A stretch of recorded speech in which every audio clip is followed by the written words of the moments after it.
अस्सलामुअलैकुम। Horror stories के एक न्यू एपिसोड के साथ मैं हूं मजहर मलिक। कैसे हैं आप लोग? उम्मीद है खैरियत से होंगे। आज की ये खौफनाक कहानी जो मैं आपको सुनाने जा रहा हूं, ये मुझे भेजी है हमजा खान ने आज़ाद कश्मीर पाकिस्तान से। हमजा खान कहते हैं, हमारे इस सरसब्ज इलाके में जहां दरख्तों की बहुतात है, ये वादी नज़ीर है, एक ऐसी खूबसूरत जगह है जहां न सिर्फ इंसान बल्कि और भी कई मखलूकात आबाद हैं। आज़ाद कश्मीर का ये पहाड़ी सिलसिला जहां अपनी खूबसूरती के लिए मशहूर है, वहां दूर दराज फैले हुए उन दरख्तों का सिलसिला जो एक जंगल का मंजर पेश करता है, वहां पे हम नहीं जानते कि जहां तक इंसानों की आबादी है उससे आगे खुदा की कौन कौन सी मखलूक आबाद है। वो जानवर हैं, वो जिन्नात हैं, कौन हैं। लेकिन इस पहाड़ी इलाके की कई बातें, कई कहानियां जो इंतहाई खौफनाक हैं, वो बहुत ज्यादा मशहूर हैं।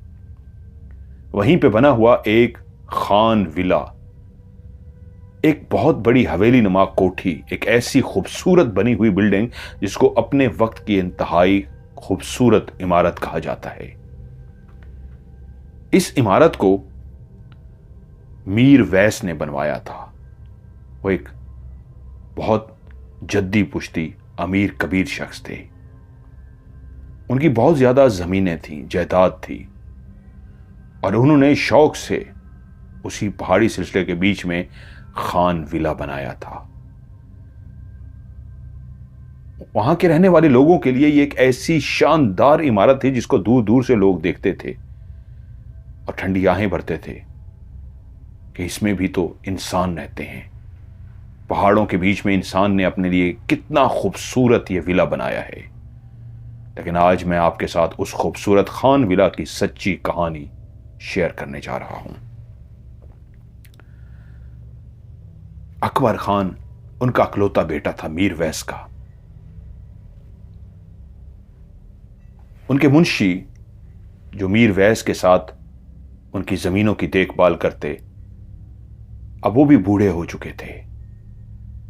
मीर वैस इस दुनिया से जा चुके थे, उनकी बीवी भी। लेकिन अब उनका बेटा जो शादीशुदा था,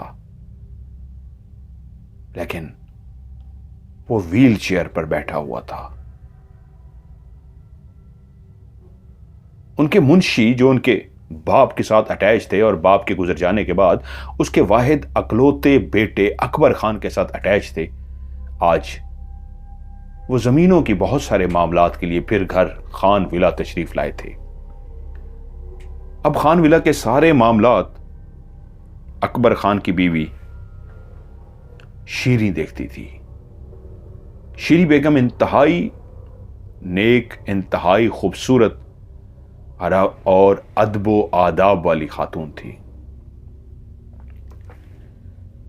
खान चीचा ने शीरी को, अकबर खान को सलाम किया और उसके बाद उनको बैठने का जब कहा गया, वो तशरीफ फरमा हुए, तो उसके बाद सारे हिसाब किताब वो देना शुरू हो गए।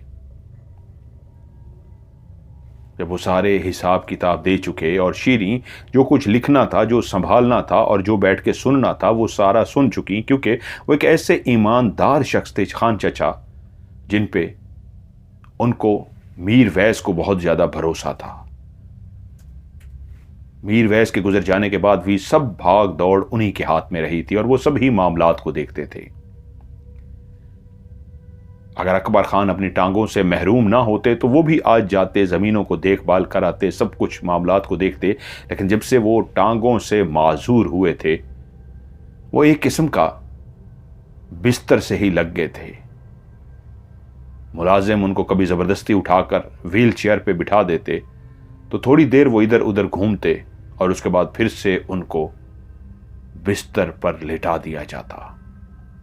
आज भी उनको बताया गया था कि खान चचा ने आना है, तो इसलिए वो व्हील चेयर पे बैठे थे। लेकिन एक ऐसा उदास शख्स जिसने खान चचा को सलाम तो किया, लेकिन उसके साथ ही दूर खलाओं में घूरना शुरू कर दिया, जैसे अब वो जानता था वो चल फिर नहीं सकता। उसके कई ख्वाब, उसकी कई हसरतें थी जो पूरी नहीं हुई थी। उसके पास तो सब कुछ था, पैसा, इज्जत, मकाम, तो फिर कैसी ख्वाहिशें थीं जो उसकी पूरी नहीं हुई थी। खान चाचा उसकी निगाहों की तरफ देखते हुए समझ गए कि एक व्हील चेयर पे बैठा हुआ शख्स, यकीनन जो माजूर हो चुका है, उसकी क्या हसरतें हो सकती हैं। तो उनके दिमाग में यही था कि वो बैठा सोच रहा होगा, काश मेरी टांगें आज होती। मैं मीर चाचा के साथ मैं खान चाचा के साथ खुद जाता, मामलात को देखता, लेकिन उनको खान चाचा पे जहां भरोसा था, वहां इंसान की ख्वाहिश तो होती है ना, वो अपनी जमीन जागीर सबको खुद जाके देखे। वहां से फारिग होने के बाद जबरदस्ती उनको रोका गया कि आप खाना खा के जाएं, लेकिन वो चाय पी के वहां से निकल आए। लेकिन जैसे ही बाहर निकले तो क्या देखते हैं, अकबर खान का छोटा सा बेटा और छोटी सी बेटी उसी पीपल के दरख्त के नीचे झूला झूल रहे थे। और झूला झूलते हुए, जो पहले भी वो कई दफा ऐसा अजीब व गरीब मंजर देख चुका था, बेटी थोड़ी सी बड़ी थी, इतनी बड़ी थी कि वो झूले के ऊपर बैठ जाती थी, लेकिन बेटा तो अब इतना छोटा था कि खुद से झूले पे बैठ भी नहीं सकता था। लेकिन वो मंजर ये देख के कभी कभी हैरान हो जाते। खान चाचा ने देखा कि वो बच्ची जो झूले पे बैठी है, उसके मुंह से एक आवाज आई जो खान चाचा ने भी सुन ली। वो कह रही थी, और जोर से झूला दें। वो किससे कह रही थी, लेकिन झूला वाकई इस तरह वो झूलने लगी जैसे कोई जोर से उसको झूला दे रहा हो। ये मंजर जब पहली दफा खान चाचा ने इसको देखा था तो वो परेशान से हो गए थे। वो इस घर के खैर ख्वाह थे, बच्चों से प्यार करते थे। उनके होते हुए ही मीर वैस के यहां अकबर खान पैदा हुआ था। उनकी आंखों के सामने अकबर खान की शादी हुई थी। फिर अकबर खान के यहां पहली एक बेटी पैदा हुई, फिर एक बेटा पैदा हुआ। बेटे का नाम अरमान खान रखा गया। और जब उन्होंने पहली दफा देखा था कि छोटा अरमान खान और उसकी बड़ी बहन झूले के पास हैं, तो वो झूला इस अंदाज में खुद ब खुद हिल रहा है, तो वो परेशान होकर भागते हुए गए थे और उन्होंने अरमान की बड़ी बहन को उठा लिया था। क्योंकि हवेली जिस जगह पे बनी थी, ये विला जिस जगह पे बना था, इर्द गिर्द खूबसूरत पहाड़ के नज़ारे, दूर आबशारें, लेकिन इर्द गिर्द और कोई आबादी नहीं थी। और ऐसी जगह पे जहां पे ऐसे खूबसूरत नज़ारे हों, वहां पे एक खूबसूरत सा घर बना के इंसान आबाद तो हो जाते हैं, लेकिन एक खौफ, एक डर रहता है, रात के टाइम कहीं वो मखलूक जिसको ना नजर आने वाली मखलूक कहा जाता है, वो इंसान को परेशान ना करे। और उस दिन बच्ची को इस तरह झूला देखते हुए, झूला झूलते हुए वो परेशान हो गए, कहीं कोई और मखलूक तो मौजूद नहीं है। उस बच्ची को उठा के उन्होंने सीने से लगाया और उसके छोटे से भाई को अपने हाथ में पकड़ा, लेकिन इर्द गिर्द कोई भी नहीं था। झूला रुक सा गया। थोड़ी देर तक उनको एहसास हुआ कि नहीं, ऐसा कुछ भी नहीं था, मेरे वहम था। क्योंकि अब वो कह रही थी, मुझे झूले पे बैठना है, मुझे झूले पे बैठना है। और यूं उसको झूले पे बिठा दिया गया। और जब वो झूले पे बैठी तो सामने खड़ा खान चाचा से कहा, मुझे झूला दें। और वो मुस्कुराते हुए पीछे गए और बच्ची को झूला देने शुरू कर दिया। इतनी देर में नौकरानी भी पास आ गई। शायद वो किसी काम से अंदर गई थी। बच्चों को नौकरानी के हवाले करके वो वहां से रवाना हो गई। अब वही बच्चे इतने बड़े हो गए थे कि वो छोटा बेटा जो नीचे जमीन पे बैठा होता था, अब इतना बड़ा हो चुका था कि खड़ा हो सकता था, चल फिर सकता था, दौड़ सकता था, लेकिन इतना बड़ा नहीं था कि खुद से छलांग मार के झूले पे बैठ जाता। लेकिन वो बच्ची झूले पे बैठी थी और आज भी उन्होंने देखा कि कोई उसको झूला दे रहा है, इतना जोर जोर से कि वो हैरान से हो गए। भागते हुए उसके करीब जाने लगे तो साथ के दरख्त से ही, जो मेरे ख्याल में नौकरानी वहां पे मौजूद थी, उनके साथ खेल रही थी, वो कहीं हाजत के लिए इधर उधर काम से गई थी। तो उसको देखकर बोले, कहां चली गई थी, बच्चे अकेले खेल रहे हैं। तो उसने माजरत की और कहा, मैं जरा हाजत के लिए गई थी। लेकिन आज तो बात एक क्लियर हो गई थी। पहली दफा तो उनको वहम लगा था, लेकिन आज उन्होंने देखा कि वो दरख्त जिसके ऊपर झूला बंधा हुआ है, जिस पे वो बच्ची इतनी उम्र की है कि खुद बैठ तो सकती है, लेकिन इतनी जोर से झूला कैसे ले रही है। क्या ऐसा है कि कोई उसको झूला दे रहा है? पहली दफा भी ये मंजर देख चुके थे और अपने आप से उन्होंने कहा था नहीं नहीं मेरा वहम है, लेकिन आज उनको लगा ये वहम नहीं, ये तो कुछ सच लगता है। आज वो खड़े हो गए। अभी वो नौकरानी से बात ही कर रहे थे कि देखा झूला और तेज हो चुका है, जैसे किसी ने और तेज जोर से बच्ची को झूला दिया हो, और उसकी आवाज दोनों ने सुनी, नौकरानी ने भी और खान चचा ने भी, कि और जोर से, मुझे और जोर से धक्का दें, मुझे और जोर से झूला दें। इंसान जब खुद झूला लेता है तो यह फरमाइश नहीं करता, यह फरमाइश, ये जुमला कहा ही उस वक्त जाता है जब कोई आपको झूला दे रहा हो। तो किसको कह रही थी? दोनों ने चौंक के देखा तो खान चाचा ने कहा, खड़ी देख क्या रही हो, जाओ, कौन उसको झूला दे रहा है? वो भागती हुई गई नौकरानी और उसने झूला पकड़ लिया। बच्ची एकदम से बोली, रोक क्यों दिया? मुझे मजा आ रहा था, वो अपनी तोतली जुबान में बोली, और नौकरानी फिर से उसका ख्याल रखना शुरू हो गई। खान चचा वहां से चले गए। ये लंदन के एक घर का मंजर है। अरमान खान जो जवान हो चुका है, जो अपनी कुछ तालीम मुकम्मल करने के बाद जिसको शदीद ख्वाहिश थी कि वो बाकी इंग्लैंड में जाके अपनी तालीम मुकम्मल करे, तो वो इंग्लैंड में आ चुका था। और इंग्लैंड में तालीम मुकम्मल करने के बाद पहली दफा उसने लिली को देखा। लिली को देखते ही वो उस पे फिदा हो गया। लिली बेइंतहा हसीन और जमील लड़की थी, और जैसे ही उसने पहली दफा लिली को देखा, वो सोच भी नहीं सकता था कि इतनी खूबसूरत लड़की भी कोई हो सकती है। ऊपर से किस्मत उस पर मेहरबान।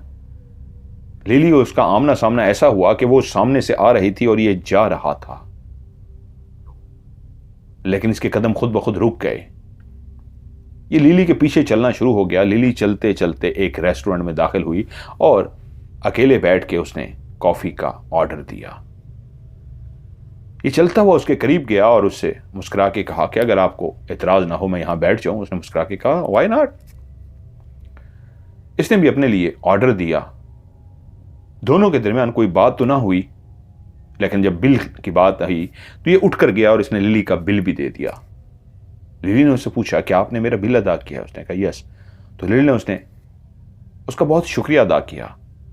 और लिली ने तब उसको गौर से देखा, क्योंकि उस वक्त जब वो लिली अपनी कॉफी पी रही थी, वो किसी ख्यालों में खोई हुई थी, ऐसे ख्यालों में कि वो सामने बैठे हुए खूबरू नौजवान अरमान को देख तक न सकी थी। बिल अदा करने पे उस सामने खड़े हुए नौजवान को उसने सर से पांव तक देखा। उसका लिबास बताता था कि वो किसी अच्छे खानदान से है, खाते पीते खानदान से। उसने बेहतरीन लिबास पहन रखा है, बेहतरीन शूज पहन रखे हैं। शक्ल सूरत बताती है बहुत अमीर फैमिली से है।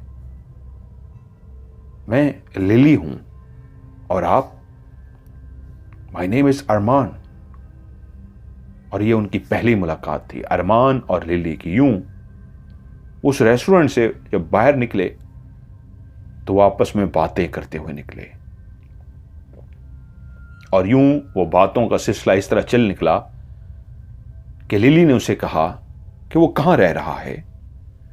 यकीनन वो चाहती थी कि वो अब उसके साथ रहे। लिली का अपना घर था, एक ऐसी पुरफजा मकाम पे उसका घर था कि जब वो पहली दफा लिली से उसके घर पे मिलने गया जहां वो अकेली रहती थी, तो उसने जाके देखा उसके घर के पीछे एक दरख्तों की ऐसी कतार है, एक ऐसा जंगल सा बना हुआ है, एक ऐसे खूबसूरत इलाके में लिली का घर था, अलग थलग बना हुआ, जहां वो घर से निकल के बाहर जाके बैठे थे उस पार्क नुमा जगह पे। जब वो उस बेंच पे बैठे थे तो उनको कुदरत के हसीन नज़ारों को देखते हुए इतना अच्छा लगा था, इतना अच्छा लगा था कि अरमान ने कहा था, तुम इतनी खूबसूरत जगह पे रहती हो। अरमान ने उसे बताया कि वो फलां जगह पे रहता है। देखने में तो अरमान की जगह महंगी थी, ज़्यादा खूबसूरत थी, लेकिन ये जो कुदरत के नज़ारे थे ये हमेशा से अरमान को भी पसंद थे। तो लिली ने कहा, हाँ मैं यहां रहती हूं। अरमान ने उससे कहा कि ये मेरी कमजोरी है नज़ारे, मेरा दिल करता है मैं हमेशा इन नज़ारों में घिरा रहूं और इनको देखता रहूं। तो लिली ने कहा, तो तुम मेरे साथ क्यों नहीं रह लेते? वैसे भी तो मैं अकेली रहती हूं। अब उनके बीच में इतनी फ्रैंकनेस हो चुकी थी। यूं वो लिली के कहने पे उसके साथ उसके घर में शिफ्ट हो गया। और मोहब्बत का जो सिलसिला था इस तरह बढ़ गया कि उसने कहा लिली मैं तुमसे शादी करना चाहता हूं। वो वैसे भी उसकी जुल्फों का, उसके चेहरे का ऐसा दीवाना हो गया था, और लिली के जब घर शिफ्ट हो गया तो लिली ने भी उसे शादी के लिए हां कर दी। उसने लिली को अपने बारे में बता दिया था कि वो पीछे से बहुत एक रईस खानदान से है, उसके पास किसी चीज की कमी नहीं है, और वो अब जिंदगी की उस गाड़ी को आगे चलाने के लिए पढ़ने के बाद कुछ सोचना चाह रहा था कि वापस जाऊं, यहां पे रहूं। तुम्हें देखने के बाद लिली यही फैसला किया है कि बस अब तो यहीं रहूंगा और कहीं नहीं जाऊंगा, तुम्हारी बाहों में, और मैं यहीं अपना जबरदस्त सा घर लूंगा। अब उसके दिल में यह ख्वाहिश पैदा हो चुकी थी कि थोड़ा सा वक्त गुजरे, वो लिली से शादी भी कर लेगा और उसके बाद वो यहीं पे अपना खूबसूरत सा घर ले लेगा। उसके जायदाद एक ही तो बहन थी और एक वो था, बाकी शादी जायदाद तो उसकी थी। लेकिन वहीं पे उनके साथ कुछ मामला इस तरह के शुरू हुए कि अरमान हिल सा गया। अरमान है या अरमगान है? अरमान।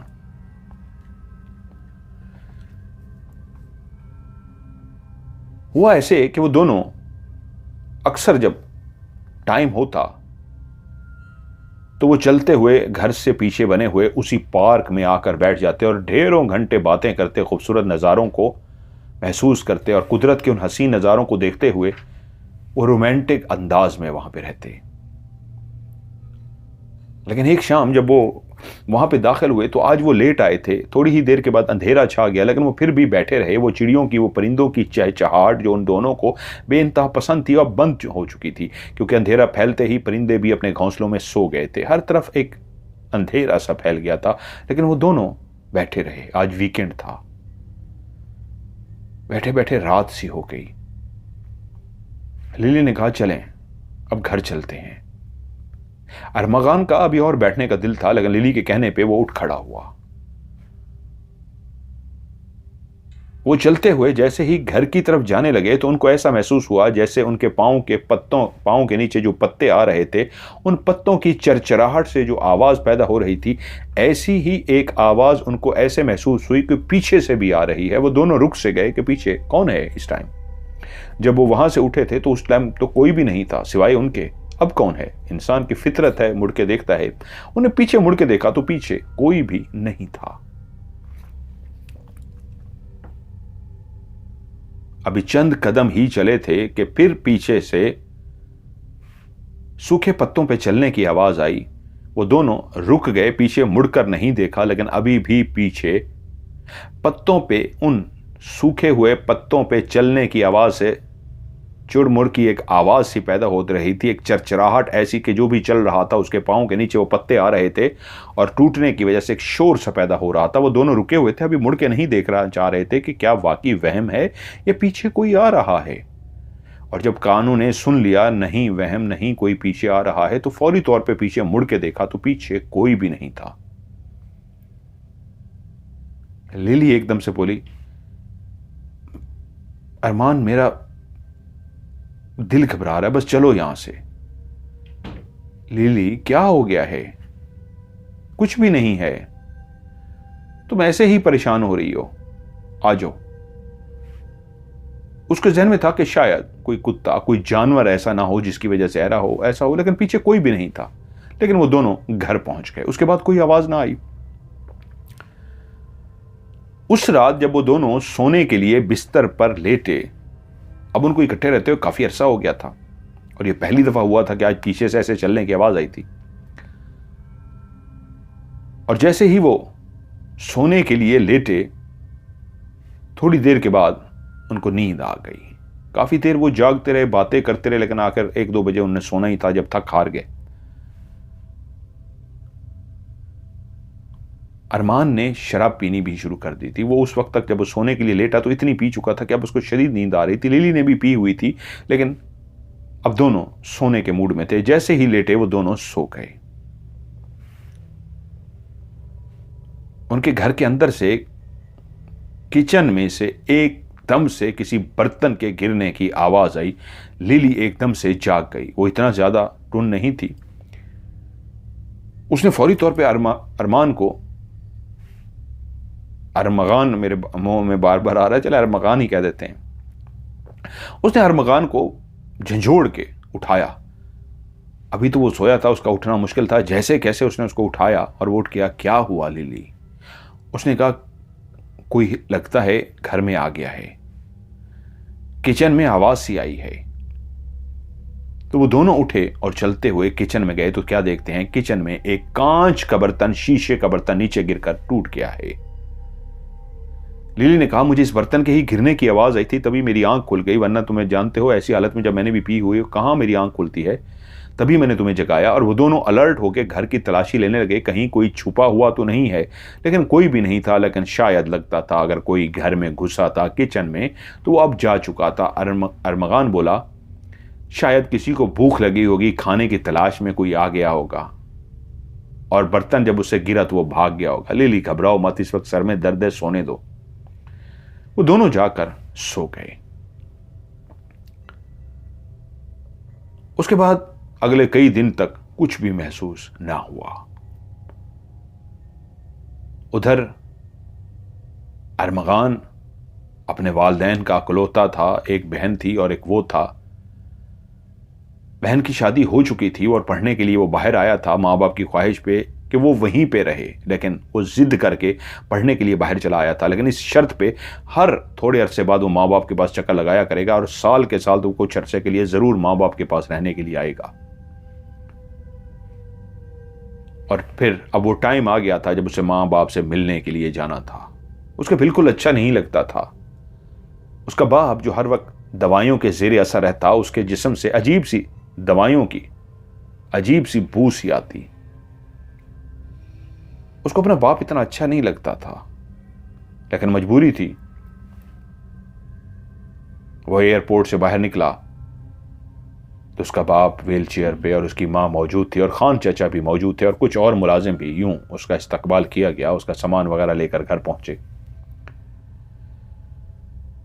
वो फैसला करके आया था कि माँ बाप को लिली के बारे में बता सकेगा कि वो लिली को पसंद कर चुका है और लिली से शादी करना चाहता है। घर आके रेस्ट वगैरह करके जब वो फ्रेश वगैरह हो गया, एक दो दिन गुजर गए, उसने फैसला किया कि अपने माँ बाप को शादी के बारे में बता सके कि वो लिली से शादी करना चाहता है और जायदाद में से अपना हिस्सा लेके वहीं अपने लिए घर बनाना चाहता है। लेकिन उसकी हिम्मत नहीं हो रही थी। इससे पहले कि वो कुछ कहता, उसने अपनी मां से इशारों में बात की, खुल के बात नहीं की, लेकिन इस अंदाज में कि आप भी बाबा से बात करें, मैंने किसी को पसंद कर लिया है और मैं और वो शादी का इरादा रखते हैं और वहीं ही आबाद होना चाहते हैं, वो वहीं की है। मां ने उसकी बात को इस अंदाज में सुना जैसे सरसरी सा सुना हो और कह रही हो हाँ, जब तुम्हारे बाप के सामने बैठेंगे फिर बात करना। और फिर वो खाने की टेबल पे बैठे हुए थे। तभी उसके बाप ने अरमगान की तरफ देखकर कहा, अरमगान, तुम्हारी शादी का फैसला किया है, तुम्हारे लिए लड़की पसंद कर ली है। मेरी और तुम्हारी मां की ख्वाहिश है कि तुम भी लड़की को देख लो और अगले साल जब तुम आओगे तुम्हारी उससे शादी कर दी जाएगी। वो एकदम मां की तरफ इस तरह देखकर बोला जैसे चौंक सा गया हो, मां से पूछ रहा हो मैंने तो आपसे कुछ कहा था और आपने उल्टा बाबा को बताया नहीं बल्कि वो एक और खबर सुना रहे हैं। और वो जानता था कि बाप ने जो कह दिया उसको अमल करना पड़ेगा। जब उसने मां की तरफ देखा तो मां ने भी आंखें बंद करके ऐसे सर हिलाया जैसे हां, ठीक कह रहा है तुम्हारा बाप। अब वो ज्यादा देर घर में टिक ना सका। वो उसको उस लड़की से मिलवाना चाहते थे लेकिन कोई भी उसको उसमें इंटरेस्ट नहीं था। बाप के आगे उसने कह दिया हां ठीक है, लेकिन वो बाप के आगे इनकार ना कर सका। जानता था इनकार करना ठीक नहीं है, लेकिन वो जल्द से जल्द बहाना करके घर से जाना चाहता था। उसने वहां पे बहाना कर दिया कि वहां उसका एक इमरजेंसी काम है, उसकी मीटिंग है जहां पे वो जॉब करता है, उसको जाना है। इस तरह बहाना करके वो निकल तो आया तो वालिदैन ने लेकिन जाते उसके कान में डाल दिया, अगले साल जब तुम आओगे तैयारी करके आना, तुम्हारी शादी होगी।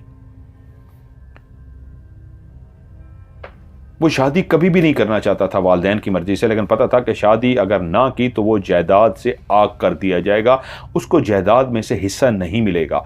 और अगर वो बगैर जायदाद के लिली के पास गया, लिली को भी पता लग गया कि उसके पास कोई जायदाद नहीं, उसको बाबा माँ बाप ने कुछ भी नहीं दिया, तो शायद वो भी उससे दूर हो जाती, क्योंकि लिली बहुत ही खूबसूरत लड़की थी। कोई भी अमीर कबीर लड़का लिली पे फिदा हो सकता था, अपनी जायदाद अपनी दौलत उसके नाम कर सकता था। और ऐसी हसीनो जमील लड़की ने अगर उसको शादी के लिए हामी भरी थी तो इसी बात पे, क्योंकि वो जान गई थी कि वो भी एक अमीर ज़्यादा है, बहुत बड़ी जागीर की मालिक, और वो पीछे से दौलत लेके आएगा, हम अपना घर लेंगे, वर्ल्ड टूर पे जाएंगे, घूमेंगे फिरेंगे, ज़िंदगी को एंजॉय करेंगे। इसी बात पे तो लिली भी उसके साथ खुश थी। तो वो कैसे इनकार कर देता कि मैं शादी नहीं करूंगा, और उसका बाप गुस्से में उसको आग कर देता। वो उधर वापस पहुंच गया। लिली बहुत ज्यादा खौफजदा थी। लिली ने ही उसे फोन करके कहा था जल्दी पहुंचो, क्योंकि घर में मामलात बहुत ही ज्यादा खराब हो रहे हैं। उसने लिली को हौसला दिया था कि कुछ भी नहीं है, क्योंकि तुम अकेली हो, मुझे मिस कर रही हो, इस वजह से तुम्हें ऐसा महसूस हो रहा है, हकीकत में ऐसा कुछ भी नहीं है, खैर परेशान मत हो, मैं वापस आता हूं। लिली की वजह से वो वापस आ गया। उसे लिली ने बताया कि वो रात को इतनी डर जाती थी, तुमसे पहले कभी कुछ नहीं हुआ था, मैं तुम्हारी इतनी आदी हो गई हूं, तुम वाहिद हो जो मेरी जिंदगी में आए हो, जिसके साथ मैंने रहना शुरू किया है। अब इतनी आदत सी बन गई है कि तुम्हारे बगैर रात को नींद नहीं आती, और मैं रात को जब सोती हूं तो डर कर जाग जाती हूं, ऐसे लगता है जैसे मेरे पास कोई मौजूद है। आंख खोलकर देखती हूं तो बिस्तर खाली होता था, तुम पास नहीं होते थे, इसलिए मैं डर जाती थी, तुम्हारी मौजूदगी भी, लेकिन आंख खुलने पे तुम होते ही नहीं थे। वो प्यार से लिली की तरफ देखते हुए बोला, अब तो मैं आ गया हूं मेरी जान, अब क्यों परेशान होती हो। वो फिर से इकट्ठे रहना शुरू हो गए, लेकिन उस दिन जब वो पार्क के अंदर गए, ये भी एक वीकेंड का दिन था कि वो पार्क के अंदर गए, ढेर सारी बातें थी जो उनकी, कहाँ रहे, कैसा गुजरा वक्त, कैसा गुजरा, अम्मी अब्बू से मिले, जो अपने गांव के बारे में बातें करनी थी। बातें करते करते रात सी हो गई, और जैसे ही रात हुई वो इसी तरह बिल्कुल एक दूसरे से जुड़कर बैठे हुए थे कि लिली को ऐसे महसूस हुआ किसी ने उसके बालों में हाथ फेरा है। वो प्यार से बोली, तुम्हें मेरे बाल पसंद है ना। उसने उसकी आंखों में देखते हुए कहा, हाँ बहुत ज्यादा। और फिर से उसने अपना मुंह सीधा करके ऊपर चांद की तरफ देखना शुरू कर दिया। तो लिली ने कहा, तुम जब भी मेरे बालों में हाथ फेरते हो मुझे बहुत अच्छा लगता है, मुझे बेहद खुशी होती है, जैसे अभी तुम मेरे बालों में हाथ फेर रहे हो तो मैं बहुत ज्यादा खुशी महसूस कर रही हूं। एकदम से चौंका और शरारती अंदाज में लिली से कहा, मैंने कब तुम्हारे बालों में हाथ फेरे हैं। तो लिली एकदम से सीरियस हो गई। अरमगान, मुझे ये मजाक पसंद नहीं है, अभी कितने प्यार से मेरे बालों में हाथ फेर रहे थे और अब कह रहे हो मैंने कब फेरे हैं। तो एकदम से चौंक गया। लिली का चेहरा बता रहा था वो बिल्कुल सीरियस है, जैसे सही कह रही है, उसके बालों में अरमगान ने हाथ फेरा, जबकि अरमगान जानता था उसने तो उसके बालों में हाथ ही नहीं फेरा। तो बोली, अभी अभी तो तुम मेरे बालों में इतना हाथ फेर रहे थे और मुझे इतना ज्यादा अच्छा लग रहा था। तो लिली डर ना जाए, उसने भी आगे से कह दिया, हाँ बाबा मैंने फेरे हैं, मैं मजाक कर रहा था, तुमने तो मेरी जान निकाल दी थी, तुम इतने प्यार से आज मेरे बालों में हाथ फेर रहे थे कि मुझे अच्छा लग रहा था, मैंने अपनी आंखें बंद कर ली थी, और आगे से कह रहे हैं मैं नहीं फेर रहा। वो परेशान सा हो गया। लिली को मैं डराना नहीं चाहता, लेकिन ये क्या हुआ है, मैंने तो लिली के बालों में हाथ नहीं फेरा, तो ये ऐसा क्यों कह रही है। उसने कहा, चलो लिली चलते हैं। वो दोनों घर वापस आ गए। लेकिन फिर अगले वीकेंड पे, क्योंकि अब हर वीकेंड पे वो जाके बैठते थे, जब वो अगले वीकेंड पे उसी बेंच पे जाके बैठे तो पूरा हफ्ता वो बात उसके दिमाग में रही थी जो लिली ने उसको कहा था कि तुमने मेरे बालों में हाथ फेरा है। उसने हाथ फेरा ही नहीं था। उस वीकेंड वो चौंका हुआ था, चौकन्ना होकर बैठा हुआ था। वो लिली से प्यार की बातें भी कर रहा था, लेकिन मुसलसल उसकी तरफ देख रहा था कि एकदम उसने देखा कि लिली अपना सर आहिस्ता आहिस्ता बेंच के साथ ऐसे पीछे टकराने जा रही है, जैसे कोई पीछे सर रख देता और रिलैक्स हो रही है। और तभी उसने देखा कि उसके बाल इस अंदाज में लहरा रहे हैं जैसे कोई बालों में हाथ फेरता है, यानी उसके बालों में पीछे हरकत इस तरह की हो रही थी जैसे वाकई कोई उसके बालों में हाथ फेर रहा हो। वो चौंक सा गया और एकदम से बोला, लिली। लिली ने आंखें खोल ली। कहा, उठो, हम चलते हैं। क्या हो गया अरमगान? इतना अच्छा लग रहा था। अच्छा ठीक है चलते हैं। वो दोनों उठकर खड़े हो गए। लेकिन जैसे ही जाने लगे तो उसी लम्हे लिली ने एकदम अपने सामने किसी को देखा और यूं अपनी गर्दन को घुमाती गई। वो भी उसकी तरफ देखना शुरू हो गया कि किसको देख रही है, गर्दन को घुमा रही है। तो उसने देखा, लिली एकदम से घबरा गई और बोली, अरमगान तुमने देखा इस औरत को? ये कोई लड़की थी, एकदम से तेजी से भागती हुई गई है, तुमने देखा है? लड़की? कौन सी लड़की? अरमगान, मैं ऐसा मजाक बर्दाश्त नहीं कर सकती। तुमने देखा नहीं कितनी खूबसूरत लड़की थी और भागती हुई गई है? हाँ मैंने देखा है। हाँ। वो उसकी हाँ में हाँ इसलिए मिला रहा था कि कहीं वो डर ना जाए। और वो दोनों चलते हुए घर आ गए। लेकिन अरमगान आज बहुत ज्यादा डर गया था कि लिली के बालों में उसने हाथ को तो नहीं देखा था, लेकिन बालों को इस तरह हिलते हुए देखा था जैसे उसके बालों में कोई प्यार से हाथ लगा रहा हो, जैसे कोई बालों को छेड़ता है, बालों में उंगलियां फेरता है। और लिली का कहना, इस लड़की को तुमने देखा है? लिली उस वक्त मजाक के मूड में नहीं थी और उसने भी कह दिया, हाँ मैंने देखा है, कि लिली डर ना जाए। कौन थी वो लड़की? और उसी रात जब वो दोनों सोए थे तो इतनी जोर से आवाज आई जैसे वो कमरे में सोए हैं, साथ वाले कमरे के बिस्तर पे कोई जोर से कूदा हो। दोनों की आंख खुल गई। ये तो कूदने की आवाज थी, जैसे कूदा हो। लिली बोली, अरमगान तुमने आवाज सुनी है? उसने कहा, हाँ मैंने आवाज सुनी है। कौन है? वो डर सी गई। उसने कहा, रुको मैं देखता हूं। अरमगान उठकर गया, साथ वाले कमरे में देखा तो कोई भी नहीं था। उसने इधर उधर हर जगह पे देख लिया, उसको कोई नजर ना आया। लिली बोली, ये क्या हो रहा है? पहले किसी ने भागते हुए मेरे सामने गई और तुमने भी वो देख ली, कितनी खूबसूरत लड़की थी, और अभी कोई कूदा है। अरमगान ने उसी लम्हे कहा, भाई ऐसा महसूस हो जाता है, कोई परेशानी की बात नहीं, रिलैक्स रिलैक्स। अरमगान डरने वालों में से नहीं था, लेकिन वो चाहता था कि लिली न डर जाए। खैर उस रात लिली को तो उसने सुला दिया, लेकिन खुद सोचता रहा ये क्या हुआ है, क्या ये कोई चीज लिली के साथ है, ये क्या महसूस हो रहा है। लेकिन उससे अगली रात लिली किचन में काम कर रही थी। वो रूम के अंदर बैठा हुआ था कि उसने देखा कोई दरवाजे के आगे से गुजरा है, और जो भी दरवाजे के आगे से गुजरा है इतनी तेजी से गुजरा है कि वो ये ना देख सका वो कोई लड़की थी या लड़का था, ये देख सका कि कोई तेजी से गुजरा है। उसने आवाज दी, लिली लिली। लेकिन लिली की आवाज किचन में से आई, क्या है, खाना जल जाएगा, मैं अभी खाना बना रही हूं। यानी अगर उसके पास 1 मिनट भी नहीं है, ऐसा लम्हा आ गया है खाना बनाते हुए कि अगर वो बात सुनने के लिए इधर आएगी खाना जल जाएगा, तो ये कौन था? वो चौंक सा गया। वो हाथ का हिलना, जो हाथ नजर नहीं आया, बालों में हाथ घुमाया जा रहा था, फिर एक लड़की का सामने से जाना जो उसने नहीं देखा, लिली ने देख लिया था, और अभी वो इस तरह किसी को दरवाजे के सामने से तेजी से जाते हुए उसने देखा, तो वो चौंक सा गया। उस रात वो दोनों सोए थे कि अरमगान की आंख खुल गई। मैं क्यों जागा हूं, क्या हुआ है? कि तभी कमरे के अंदर ऐसी आवाज आई जैसे किसी ने पाजेब पहन रखी हो पांव के अंदर, और वो इस अंदाज में चल रही हो कि पाजेब की छन छन छन की आवाज क्लियर सुनाई दे रही हो। ये तो एक क्लियर पाजेब की आवाज है। लिली की तरफ उसने देखा, वो गहरी नींद सो रही है। तो कौन है घर के अंदर जिसने पाजेब पहन रखी है?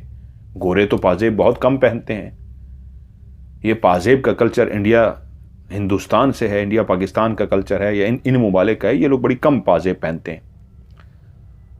तो पाजेब पहने कौन चल रहा है? वो आहिस्ता से बिस्तर से उठा और चलता हुआ उसी आवाज की सिमत जाने लगा जहां से आवाज आ रही थी। तो वो चलते हुए जब बाहर गया तो उसी वक्त आवाज आना बंद हो गई। उसने घर के हर कोने को, हर जगह को देख लिया, लेकिन कहीं पे कोई भी नहीं था। और वो सारे घर को देख के वापस जब आया तो बिस्तर पे आके जैसे ही लेटा तो आवाज खत्म हो चुकी थी। लेकिन उससे अगली रात फिर से उसकी आंख खुल गई, और उसकी आंख इस वजह से खुली थी कि वो पायल की, वो पाजेब की आवाज आज दूर के किसी कमरे से या घर के किसी और हिस्से से नहीं, उसी कमरे से आ रही थी जहां पे वो और लिली सोए हुए थे। कोई पाजेब पहने चल रहा था, और चलने का अंदाज इस तरह था कि वो सामने वाला जो कोना था, एक कोने से चलते हुए छन छन छन की आवाज जाती दूसरे कोने तक, और दूसरे कोने से कोई मुड़ता और फिर से छन छन छन करता हुआ पहले कोने तक जाता। ये उसका वहम नहीं था, ये तो क्लियर आवाज थी। ये मेरे साथ क्या हो रहा है? उसको कुछ समझ नहीं आया। और फिर अगली रात कुछ भी ना हुआ। उस रात उसने सिर्फ आवाज को सुनी, वो जागता रहा लेकिन सो गया, क्योंकि वो आवाज थोड़ी देर तक आती रही, उसके बाद बंद हो गई। वीकेंड आ गया। इस दफा जब वो वीकेंड के लिए उसी अपनी पसंदीदा जगह पे जाकर जहां बैठे, तो वो किसी सोच में गुम सा था कि उसने देखा बिल्कुल उसकी आंखों के सामने कोई तेजी से गुजरा है, और उसके गुजरने से उसके कानों में एक क्लियर आवाज सुनाई दी, पाजेब की आवाज, छन छन छन करती हुई एक पाजेब की आवाज। और पाजेब की आवाज उसने पहली सुनी थी। जैसे ही आवाज सुनी वो अपने ख्यालों से चौंका, और सामने ही उसकी निगाह गई तो उसने देखा एक पाजेब पहने हुए एक लड़की वहां से गुजर रही है। उसने वहां का मशरकी लिबास पहन रखा था, वहां का मगरबी लिबास नहीं पहन रखा था। लड़कियां जिस तरह जीन्स शर्ट पहनती थी, एक शलवार कमीज की तरह का जो उनके इलाके का कल्चर था, उसी तरह का एक लिबास पहने, पाँव में पायल पाजेब पहने, चन चन करती हुई वहां से वो तेजी से गुजर गई। वो हैरान हुआ कि ये लड़की कौन है, इसको पहले कभी नहीं देखा। और जब उसने उस लड़की को देखा और इस तरह जाते देखा, उसके अंदर एक वो हुआ कि ये तो ऐसी, मतलब इंडिया से, पाकिस्तान से, इन इलाकों से ऐसी लड़कियां आती हैं, तो उससे कोई बात करना चाहता था, पूछना चाहता था, देखना चाहता था। तभी उसने लिली से कहा, तुमने इस लड़की को देखा? तो लिली ने कहा, कौन सी लड़की? उसने कहा, ये जो अभी सामने गई है। नहीं, सामने तो कोई लड़की नहीं थी। अरमगान, तुम फिर मुझे परेशान कर रहे हो। वो एकदम से चौंक पड़ा। क्या लिली, तुमने वाकई नहीं देखा? वो सीरियस होकर बोली, अरमगान, मुझे ऐसा मजाक पसंद नहीं है, तुम्हें पता है मैं डर जाती हूं, तुम जब नहीं होते घर पे अकेली होती हूं, फिर मुझे डर लगता है, ऐसी बातें मत करो। ठीक है, सॉरी यार, नहीं करता, बस मजाक कर रहा था। उसको खुद न समझ आई कि ये क्या हुआ है। अब एक चीज तो उसको क्लियर हो गई थी कि कोई चीज है जिसको पहले लिली ने देखा था, और उसने कहा था, इस लड़की को देखा? मैंने कहा था नहीं। आज मैंने देखा, और लिली ने कहा नहीं। कुछ दिनों के बाद उसी तरह घर के अंदर वो दोनों मौजूद थे। वो बैठे टीवी देख रहे थे कि तभी उसको महसूस हुआ कि सामने दरवाजे में कोई आके खड़ा है। उसने दरवाजे की तरफ जैसे ही मुड़ के देखा तो दरवाजे में कोई एक लड़की खड़ी थी, जिसकी कमर उनकी तरफ थी, मुंह दूसरी तरफ था। और जैसे ही उसकी निगाह पड़ी लड़की के ऊपर, तो वो लड़की चलती हुई सीधी बाहर की तरफ चली गई। उसने लिली की तरफ देखा, लिली की कोई तवज्जो उस लड़की के नहीं थी, ना ही लिली ने उसको देखा था। वो मूवी देखने में ही मसरूफ थी। लेकिन उसने देख लिया कि उसने लड़की को देखा है। क्या ये उसका वहम है या हकीकत में उसने किसी लड़की को देखा है? लेकिन वो जा चुकी थी। और उसी रात लिली एकदम घबरा कर डरी, दोनों गहरी नींद सो रहे थे कि लिली ने चीखें मारनी शुरू कर दी। उसकी भी आंख खुल गई। वो एकदम से हड़बड़ा कर उठ बैठा। लिली से पूछा, क्या हुआ है, क्या हुआ है? तो उसने कहा, मैंने एक भयानक ख्वाब देखा है। क्या? मैंने ख्वाब में देखा है एक भयानक चेहरे वाली लड़की है, और वो लड़की मेरा गला दबा रही है। वो लड़की कमरे में दाखिल होती है, हम दोनों सोए हुए होते हैं, वो सीधी चलती हुई मेरे पास आती है और आती मेरा गला दबाना शुरू कर देती है और मेरी आंख खुल जाती है। उसने उसे तसल्ली दी, एक ख्वाब था, सपना था, ख्वाब ऐसे आ जाते हैं, इसमें डरने की कोई बात नहीं। उसने उसे उस बात पे तो तसल्ली दे दी, लेकिन अब लिली मुसलसल डरना शुरू हो गई। उसको डरने से कभी लगता कि किचन में मैं खड़ी काम कर रही थी तो कोई मेरे पीछे से तेजी से गुजरा है, क्या वो तुम थे? उसने कहा नहीं, मैं तो कमरे में था। उसने कहा मुझे तुम तंग कर रहे हो। उसने कहा नहीं, मैं तुम्हें तंग नहीं कर रहा। लेकिन लिली उस दिन डर गई जब वो बाहर था और लिली किचन में थी। उसको पता था अरमगान अभी घर में नहीं है, अरमगान आया नहीं है। तो उस लम्हे जब पीछे से कोई उसके तेजी से गुजरा तो फिर उसकी चीख निकल गई। और जब अरमगान घर पहुंचा तो वो बाहर खड़ी थी खौफजदा हालत में। उसने कहा क्या हुआ, बाहर क्यों खड़ी हो? तो उसने बताया कि आज वो वहम दूर हो गया, तुम बाहर थे, मैं समझती थी तुम तंग करते हो, मैं किचन में काम कर रही थी, मेरे पीछे से कोई तेजी से गुजरा है, मैं डर गई हूं। जहां इस तरह के वाकयात शुरू हो गए थे, अब वो चाहता था लिली से जल्दी से शादी कर ले, लेकिन लिली की जहनी हालत इस तरह की होती जा रही थी कि वो बिल्कुल नॉर्मल नहीं थी। लिली उससे कहती, अरमगान मेरी जहनी हालत ठीक नहीं है, मैं डर रही हूं, अभी मैं इस अपने आप को इस काबिल नहीं सकती कि मैं शादी कर लूं, मुझे नॉर्मल होना है। और उस घर में जो चीज भी थी वो इस तरह परेशान कर रही थी, जो अब अरमगान को नहीं लिली को मुसलसल परेशान कर रही थी। लिली का कहना यह होता था, रात को सोए हुए वो डर जाती है, ख्वाब में देखती है कोई गला दबा रहा है, आंख खुलती है तो ऐसा महसूस होता है जैसे वाकई गले पे बोझ था। अगर ख्वाब था तो फिर ख्वाब, आंख खुल गई, ख्वाब खत्म, तो फिर गले पे वजन क्यों है? वो उसको नफ्सियाती डॉक्टर के पास भी लेके गया।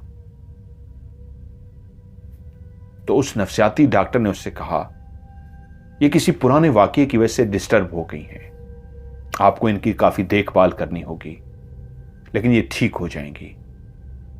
लेकिन कोई भी ऐसी बात ना कीजिएगा जिससे ये परेशान हो जाए, डिप्रेशन का शिकार हो, इनको सुकून की जरूरत है। उधर वो टाइम आने वाला था कि उसको बाप ने कहा था इस दफा जब आओगे तो शादी हो जाएगी।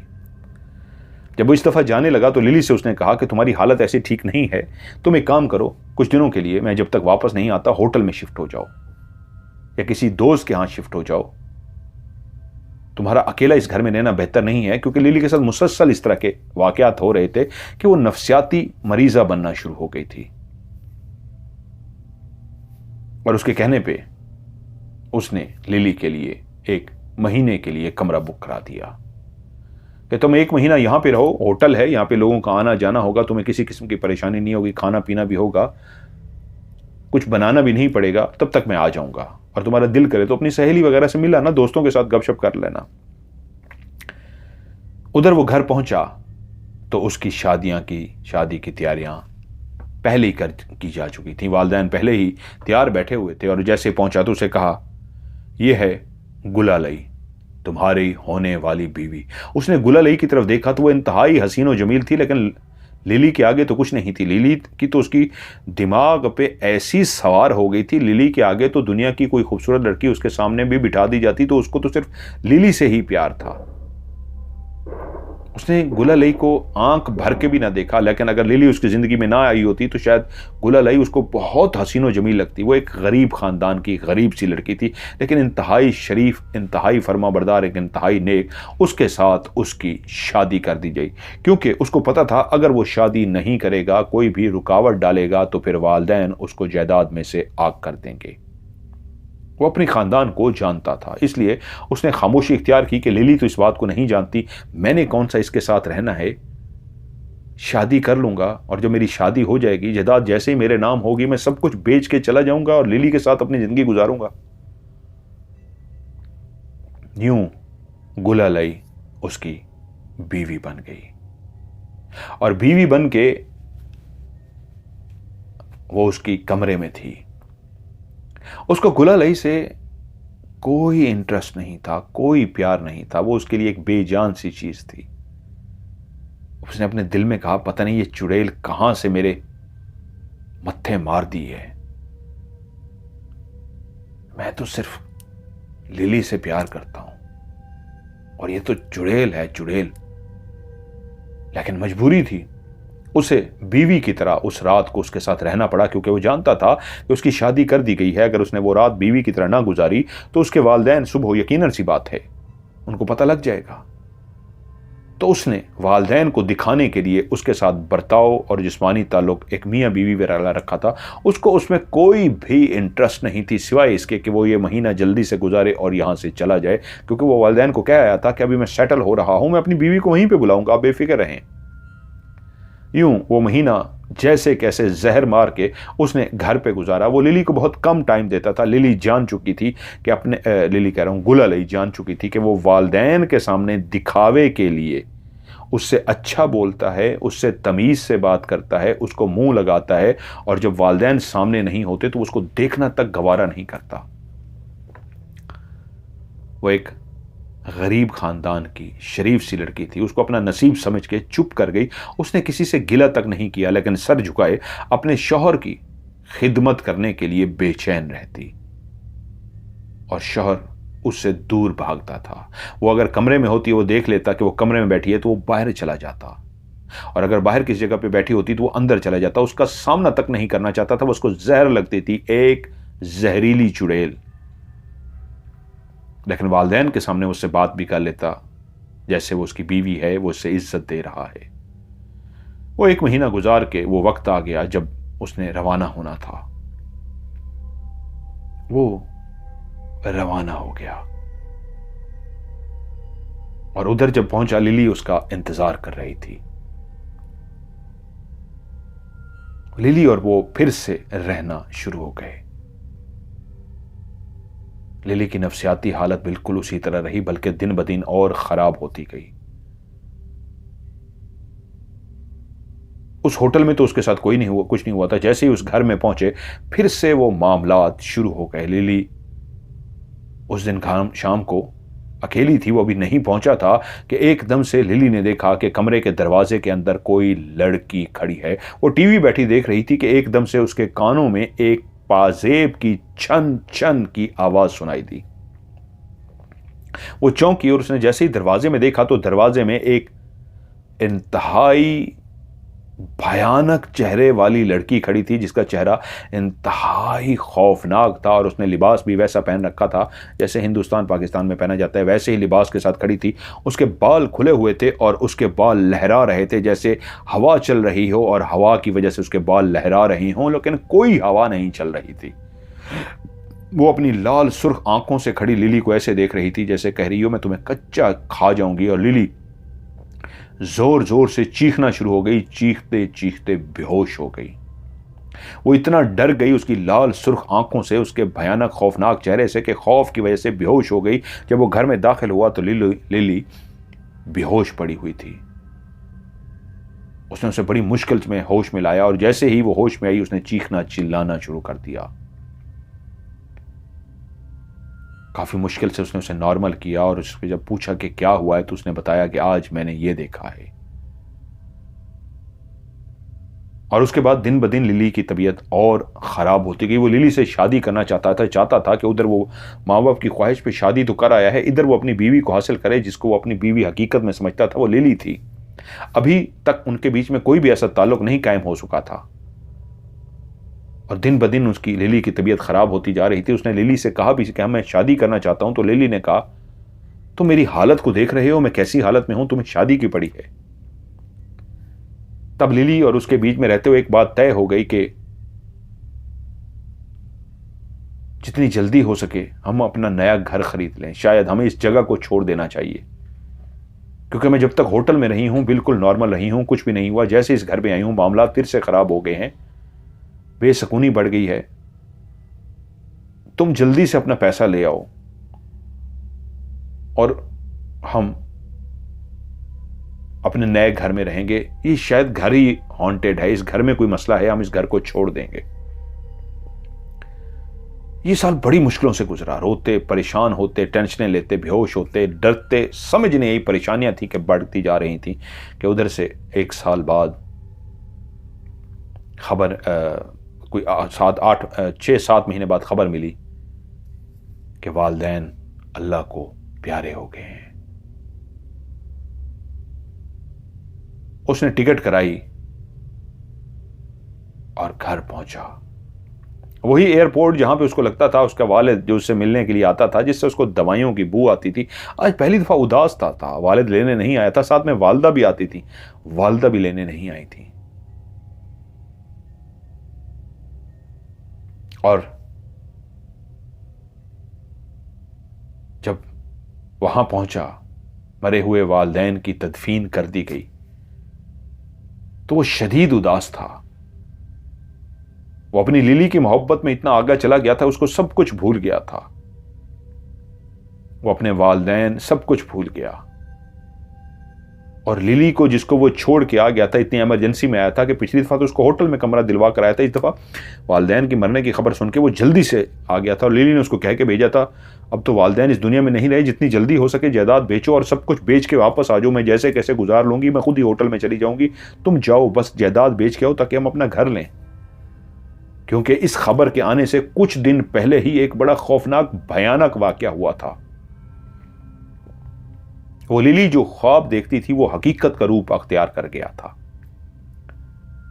उस रात वो दोनों बिस्तर पर सोए थे कि लिली की आंख खुल गई। उसने देखा कि एक काली स्याह भयानक सी औरत उसके ऊपर झुकी हुई है। उसकी जैसे ही आंख खुली, उसने एक काली स्याह औरत को अपने ऊपर झुके हुए देखा कि उसकी बकायदा सांसें तक बदबू वाली सांसें, ऐसे जैसे सड़े हुए गोश्त की बू आती है, ऐसी सांसें निकल के उसके चेहरे से टकरा रही थी, जिससे उसकी आंख खुल गई। और उसने उसे जैसे ही देखा तो वो चीख मारना चाहती थी, लेकिन उसके गले से चीख तक न निकल सकी। उस सामने झुकी हुई औरत ने ऐसा जादू उस पर कर दिया था कि वो चीख तक ना मार सकी। उसकी आंखें वहीं फटी की फटी रह गईं, खुली की खुली रह गईं। वो उसको गुस्से से घूर रही थी, जैसे उसको वो आंखों ही आंखों में देखते हुए कह रही है कि तू बाज नहीं आने वाली, देख मैं तेरा क्या हश्र करती हूं। उस सामने झुकी हुई औरत ने आंखें, जिसकी पहले ही लाल सुर्ख हो चुकी थी, चेहरा इंतहाई भयानक था, अपना चेहरा इस तरह और उसके करीब किया और उसके चेहरे को सूंघा जैसे कोई सूंघता है, और गुस्से से थोड़ी सी पीछे हो गई। और फिर उसके बाद वो सीधी खड़ी हो गई। लेकिन लिली अभी तक हिल नहीं पा रही थी। उसकी आंखें टिकटिकी बांधे उस औरत को देख रही थी जो पहले झुकी हुई थी, अब सीधी खड़ी हो गई थी, गुस्से से भरी हुई थी। और उसी वक्त उसने अपने दोनों हाथ जैसे उठाए तो लिली ने उसके हाथों की तरफ देखा। उसके हाथ काले स्याह थे, बालों से भरे हुए बाल, बाल बाल, पूरे बाजुओं पे बाल ही बाल थे। वो तो किसी इंसान के हाथ ही नहीं थे, ऐसे जैसे किसी जानवर के हाथ हों, ऐसे जैसे किसी रीछ का हाथ हो, बालों से भरा हुआ। इतने बड़े बड़े काले स्याह बाल थे कि जिस नीचे वाली स्किन तक नजर नहीं आ रही थी। और उसके नाखून ऐसे थे जैसे किसी बड़े शेर या चीते के बड़े बड़े नाखून होते हैं। और उसी वक्त उसने अपना मुंह खोला तो उसके मुंह के आगे दो बड़े बड़े ऐसे दांत थे जैसे शेर के मुंह में बड़े बड़े दांत होते हैं ऊपर नीचे, जिससे वो अपने जानवर को जकड़ लेता है। ऐसे ही ऊपर भी और नीचे भी उसके मुंह से बड़े बड़े दांत निकले। और उसका मुंह इतना ज्यादा खुल गया कि उसने इतना बड़ा मुंह जिंदगी में नहीं देखा था कि कोई अपना औरत मुंह खोले तो वो इतना बड़ा मुंह खुल जाए कि जैसे वो किसी कबूतर को जिंदा उबल जाए। यानी इतना बड़ा मुंह कि अगर वो कबूतर को या बिल्ली को उठाए तो इतना बड़ा मुंह कि वो निगल ही ले। उसने गुस्से से अपना ऐसे मुंह खोला और अपने दांतों को बाहर निकाला और उसके नाखूनों वाले जो हाथ थे उसने गुस्से में आगे किए और सीधे उसकी गर्दन पे रख दिए। और जैसे ही उसकी गर्दन पे रखे उसकी गर्दन दबानी शुरू कर दी। उसका सांस बंद होना शुरू हो गया था। वो तड़पना शुरू हुई कि तड़पते तड़पते उसका हाथ साथ सोए हुए अरमगान को लग गया। और जैसे अरमगान को हाथ लगा तो उसने देखा, उसकी आंख खुल गई। उसने देखा लिली तड़प रही है। उसको कुछ नजर ना आया सिवाय इसके कि लिली तड़प रही है। उसको क्या हुआ है? उसने लिली लिली लिली जब कहा तो लिली ने एक गहरी सी सांस ली, जैसे इंसान का सांस बंद हुआ होता है, और वो ऊंचे ऊंचे सांस लेना शुरू होगी। थोड़ी देर के बाद जब उसकी हालत बेहतर हुई, वो उसको कंट्रोल करने में कामयाब हो गया, तब उसने उसको सारी सूरत हाल बताई कि ऐसे ऐसे औरत थी, ऐसे ऐसे उसका हुलिया था और ऐसे वो मेरा गर्दन दबा रही थी। पता नहीं कैसे तुम जाग गए और कैसे तुमने मेरी तरफ देख लिया, वरना तो आज मुझे मार ही डाल दी। ऐसी कंडीशन में वो लिली को कहाँ अकेला छोड़ सकता था, लेकिन वालिदैन की मरने की खबर ही ऐसी थी, उसको मजबूरी थी, उसको जाना था। इसलिए लिली ने कहा वक्त आ गया, अगर वो चले गए हैं तो बस तुम सब बेचो, अब तो वहां और कोई नहीं है, तुम्हारी बहन की शादी हो चुकी है, जो जहेज सारा कुछ देना था माँ बाप ने दे दिया है, बेच के वापस आ जाओ, बाकी मैं संभाल लूंगी अपने आप को, इस घर में मुझे नहीं रहना, मैं होटल में रह लूंगी, तुम जाओ। वो चला गया था। जब वो मां बाप को दफना के वो सारी रसूमात करके फारिग हुआ, वही जहरीली चुड़ैल, जिसको वो जहरीली चुड़ैल कहता था, उसकी बीवी, अभी तक उसने उसका सामना नहीं किया था। वो अभी तक अलग रह रहा था, अलग कमरे में था, उसका सामना ही नहीं करना चाहता था। अब तो वालिदैन रहे नहीं थे, अब उसको उसमें क्या इंटरेस्ट हो सकती थी कि उसने जब मामलात वालिदैन के कफन दफन के हो गए, 40 वो कुल भी हो गए, अब सारे मेहमान भी चले गए, तो उसने अपने वकील को फोन किया कि मैं आया हूं, ये प्रॉपर्टी, ये जगह, जितना कुछ भी है, इसको बेचना है, इसके कागज वगैरह बनाइए और इसको मैं सारा बेचकर जितनी जल्दी हो सकता है यहां से जाना चाहता हूं। उसने अपने खानदानी वकील को दूसरा फोन किया प्रॉपर्टी वाले के बाद कि मैं अब यहां ज्यादा देर रुकना नहीं चाहता, मैं यहां से जाना चाहता हूं, सारी प्रॉपर्टी वगैरह को बेच के। और उधर जो उसने खबर सुनी तो उसके 14 तबक रोशन हो गए।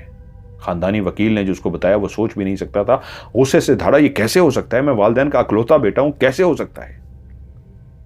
फोन बंद करके वो गुस्से से चलता हुआ उस जहरीली चुड़ैल के पास जाना चाहता था जो उसकी बीवी थी, और वो जैसे ही कमरे में दाखिल हुआ तो वो सामने खड़ी थी और वो चादर लपेट रही थी। जैसे ही उसने चादर लपेटने के लिए चादर खोली हुई थी, उसने सामने की तरफ देखा तो वो पेट से थी।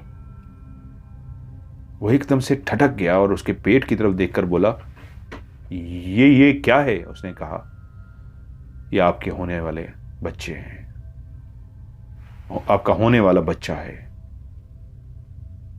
मेरा होने वाला बच्चा?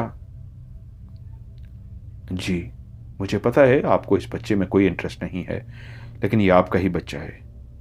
लेकिन मैं वकील से बात करके आया हूं, ये कैसे हो सकता है? अब्बा ने सारी जायदाद तुम्हारे नाम कैसे कर दी? मैं उनके औलाद हूं, मैं वारिस हूं। जी, आप ही वारिस हैं। वो चाहते थे कि आप इस रिश्ते को ना तोड़ें, इसी शादी में जुड़े रहें, इसलिए उन्होंने मेरे नाम की है कि ये जो वारिस मेरे पेट में है ये इसी को मिल सके। मैं ज्यादा नहीं जानती, बस वो मुझे आखिरी दिनों में इतना कह के गए थे, आपको बहुत याद करते थे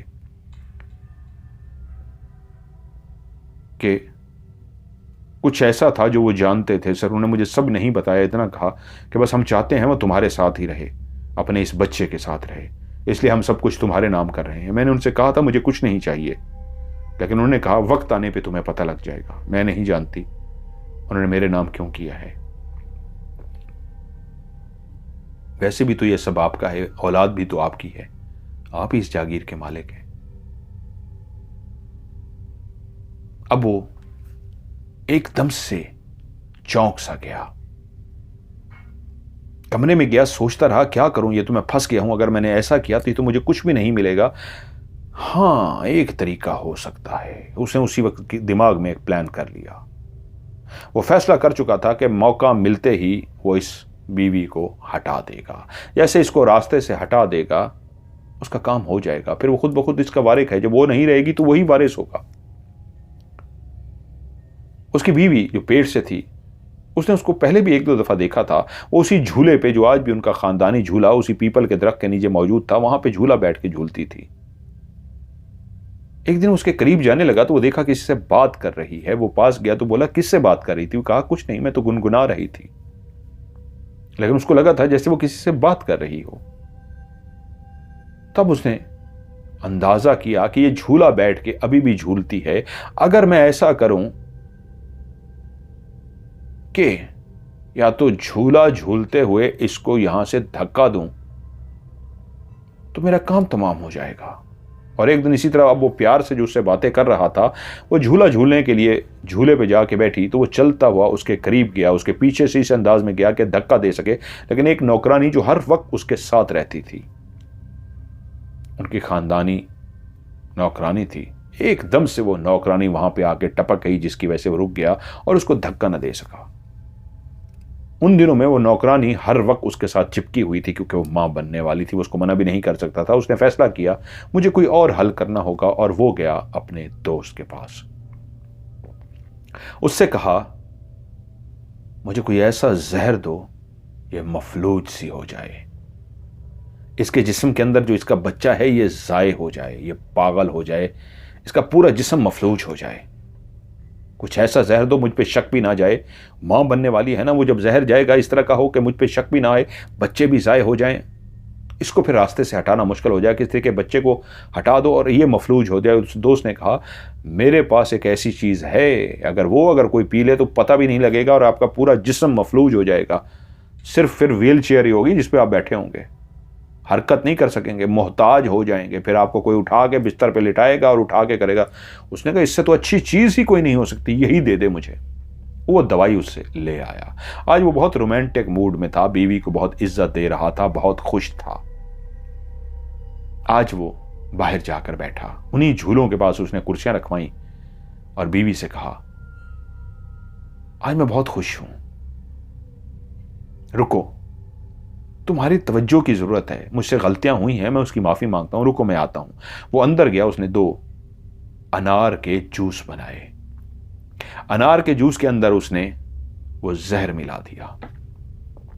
दोनों जूस ट्रे में पकड़े हुए आया और बाहर बैठी हुई चेयर पे जो बीवी थी उसके सामने रख दिया और कहा देखो तुम्हें केयर की जरूरत है, तवज्जो की जरूरत है, मैं इसलिए तुम्हारे लिए जूस लेकर आया हूं, तुम्हें अपना ख्याल रखना चाहिए।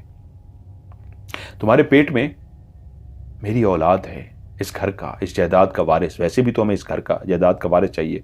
हाँ, मैं अपने वालिदैन को बहुत मिस करता हूँ, उनको बहुत याद करता हूँ, मैंने बहुत गलती की, उनसे दूर वक्त गुजारा। वो उसको ये महसूस कराने की कोशिश कर रहा था कि वो बहुत बदल चुका है। वो भी उससे प्यार से बातें करती रही।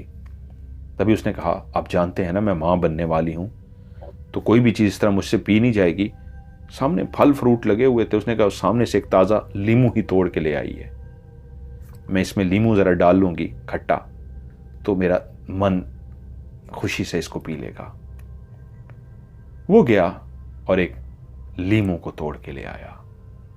लीमू को तोड़ के जैसे ही लाया तो उसने देखा वो गिलास से बैठी अनार का जूस पी रही है। उसने कहा ये क्या, तुमने लीमू मंगवाया था? उसने कहा पता नहीं क्यों मेरा दिल करना शुरू हो गया, मैंने पीना शुरू कर दिया, ये तो ज़्यादा अच्छा है लीमू के बगैर। मैंने ऐसे सिप लेने की कोशिश की, जरा चख के देखूं कि लीमू तो मंगवा लिया, ये ना हो मुझसे पिया ना जाए। पहली दफ़ा तो आप अपने हाथ से प्यार से मेरे लिए बना के आए, मैंने जब पी के देखा तो वो तो इतना मीठा है, ये तो लीमू के बगैर ज़्यादा अच्छा लग रहा है। हाँ हाँ ठीक है तुम पियो। और उसने पीना शुरू कर दिया। उसने अपना गिलास उठाया और गिलास उठा के पीना शुरू कर दिया। जब वो अपना गिलास ख़त्म कर चुका, अभी उसको बैठे हुए थोड़ी ही देर हुई थी कि उसको महसूस हुआ कि उसके अंदर बहुत ज़्यादा तकलीफ होनी शुरू हुई है, उसके पेट में गुड़गुड़ होनी शुरू हुई है, उसके पेट में एक दर्द सा उठना शुरू हो गया। ये मुझे क्या हो रहा है? तो उसी वक्त उसकी बीवी के पीछे से एक हसीनो जमील लड़की उसके सामने आकर खड़ी हो गई और उस लड़की को देखकर वो चौंक पड़ा, क्योंकि उस लड़की को तो पहले से जानता था। उस लड़की को उसने कहीं देखा हुआ था, याद करने की कोशिश कर रहा था, और जैसे उसको याद आया तो उसकी आंखें खुली की खुली रह गईं। ये लड़की तो वही थी जिसके लिली के साथ उसने घर में देखा था। हाँ, इस लड़की को उस घर में देख चुका था, कई जगह पे देख चुका था। बाग में पहली दफा गुजरते हुए उसने इसी लड़की को देखा था। और लड़की जब चलती हुई आई, उसकी खास निशानी यह थी, उसके पांव के अंदर पाजेब थी। वो छन छन छन करती हुई आई थी और छन छन से तो वो चौंका था। और जब उसने सामने उसको देखा, वही लिबास, वही हुलिया, इसको तो पहले देख चुका था। वो सामने आकर खड़ी हुई और बोली, यकीनन याद आ गया होगा मैं कौन हूं। याद आया? हां, याद आ गया होगा। मेरा नाम है उर्जिला, मैं उर्जिला हूं। तुमने जहर मिलाया था कि इसको मफलूज कर सको, और इसके पेट में जो है वो मर जाए और ये मफलूज हो जाए और तुम सब कुछ बेच कर जा सको। लेकिन तुम जानते नहीं कि मैं हर वक्त इसके साथ थी। और मैं इसके साथ नहीं थी, मैं बताती हूं उर्जिला कौन है। और उसी वक्त उस दरख्त से उर्जिला के मिलती जुलती शक्लों की कई औरतें जिन्होंने उसी तरह का लिबास पहन रखा था, पाजेब सिर्फ उर्जिला के पांव में थी, किसी के पांव में पाजेब नहीं थी, वो चलती हुई इर्द गिर्द आकर खड़ी हो गई।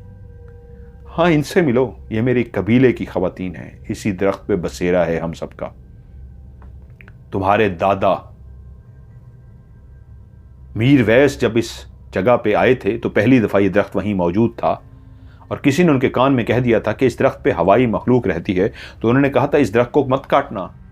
मैं किसी का घर नहीं उजाड़ना चाहता, मैं तो घर आबाद करने वालों में से हूं, उजाड़ने वालों में से नहीं हूं। अगर इस दरख्त पे कोई अल्लाह की मखलूक है तो आबाद रहे। वो इतना नेक दिल और रहम दिल इंसान थे।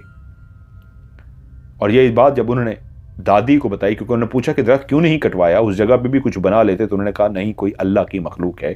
तो तुम्हारी दादी इतनी नेक दिल थी कि बाकायदा खाने पीने का सामान आके इस दरख्त के नीचे रखती और बाकायदा कहती, ए अल्लाह की मखलूक, मुझे पता है तुम्हें मीठा खाने में बहुत पसंद है, तुम्हारे लिए मुझे तुमसे कुछ नहीं चाहिए, बस तुम्हारा ख्याल रखना चाहती हूँ। वो कभी कुछ खाने के लिए यहां रख के जाती। लेकिन एक दिन मैं तुम्हारी दादी के सामने इंसानी रूप में आ गई। तुम्हारी दादी मुझसे डरी नहीं, बल्कि मुझसे वो बोली, मैं जानती थी यहां अल्लाह की मखलूक रहती है, और जब तुम एक इंसान का रूप धार के आई हो, आप भी तो अल्लाह की महसूस हो। हल्की सी वो डरी, लेकिन इतना नहीं डरी, और मैंने उसे बता दिया था। तुम्हारे दादा और दादी बहुत अच्छे थे और मैं तुम्हारी दादी से बहुत ज्यादा जुड़ गई थी। वो अक्सर मेरे लिए खाने पीने का ख्याल रखती और मैं भी कई मामलात में उनकी मदद करती। हम मुसलमान जिन हैं। फिर तुम्हारा बाप जब पैदा हुआ, और तुम्हारे बाप ने भी, शायद तुम नहीं जानते, तारीख अपने आप को दोहराती है, तुम्हारी मां को धक्का देने की कोशिश की थी। वो तुम्हारे मां को मारना चाहता था, वो भी किसी औरत के इश्क में मुब्तला हो गया था।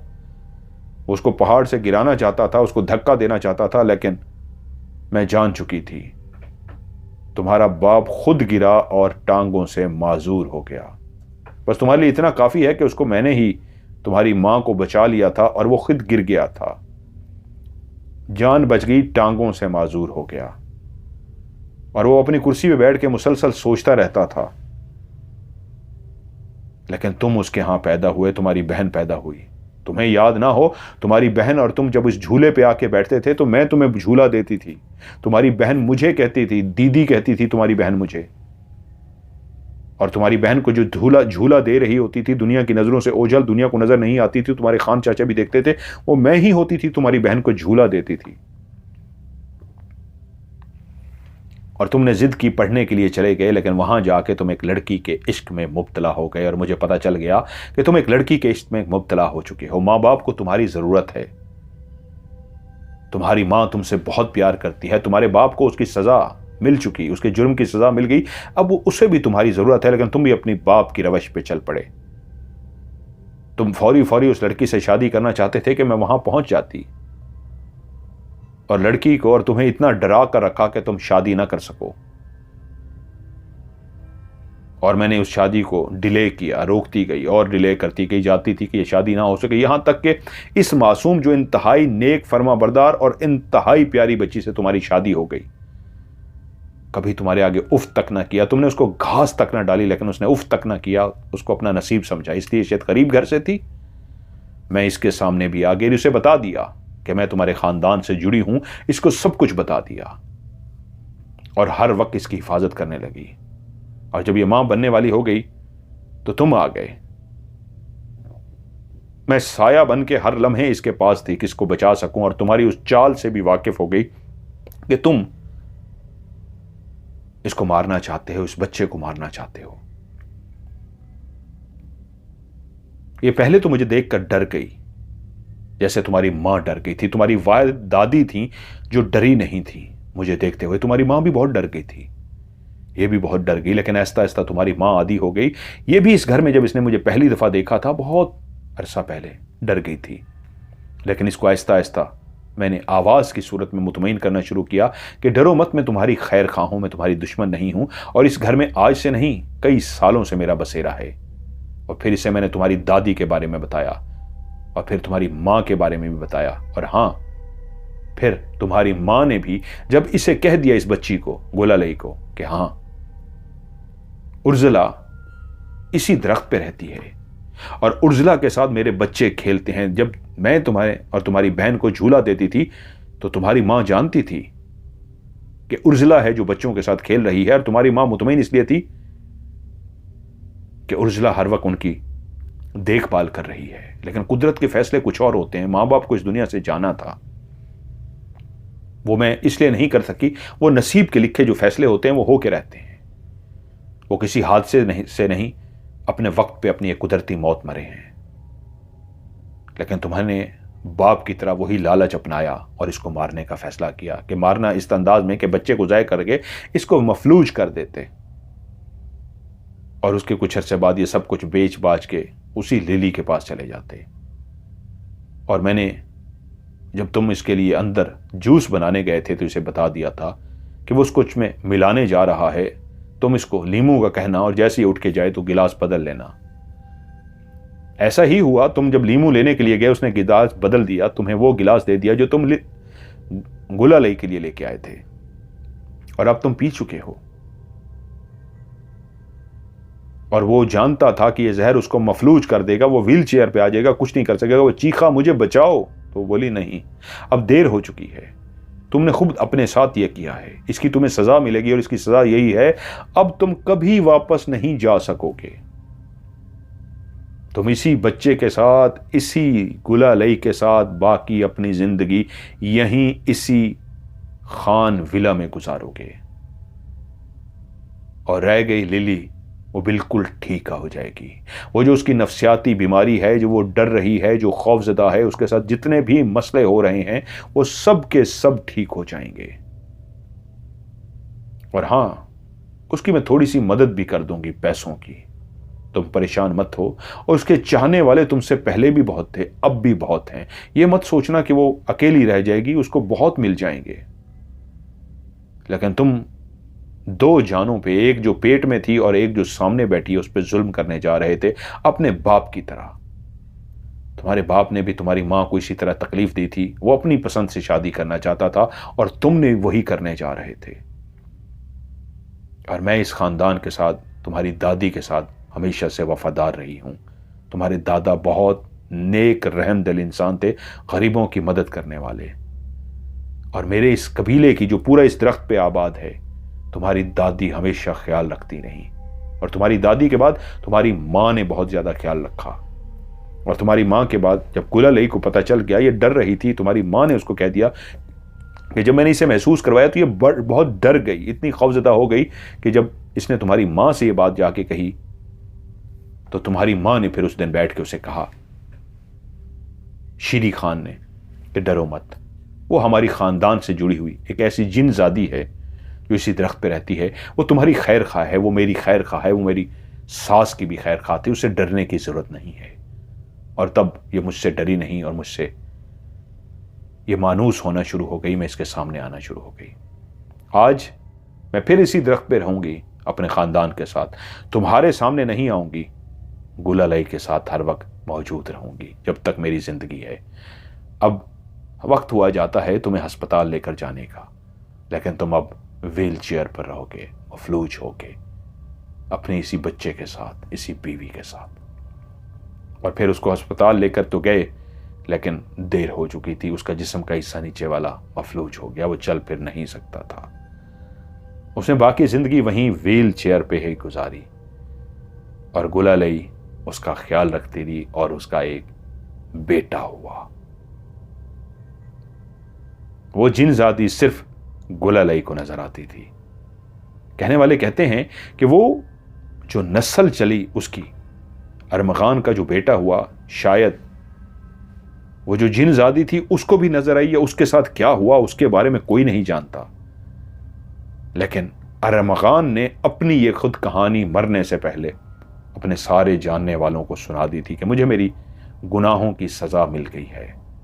उसने खुद ही ये सबको कहानी सुना दी थी, इसलिए तमाम लोग उस खान विला से जाने से डरते थे कि आज भी उस पीपल के दरख्त के ऊपर वो जिनजादी उर्जिला रहती है। और उर्जला के खौफ से, उसी उर्जला जिनजादी के खौफ से उसकी तरफ बहुत कम लोग उस खान विला की तरफ जाते थे। उन्होंने कहा है ऐसी और कई कहानियां हैं हमारे इलाके की, जो आप कहेंगे तो मैं आपको आगे भी सेंड करूंगा। जी बिल्कुल, आप मुझे, क्या नाम है आपका, हमजा खान, आप मुझे सेंड कीजिए, मैं ज़रूर उसको शामिल करूंगा।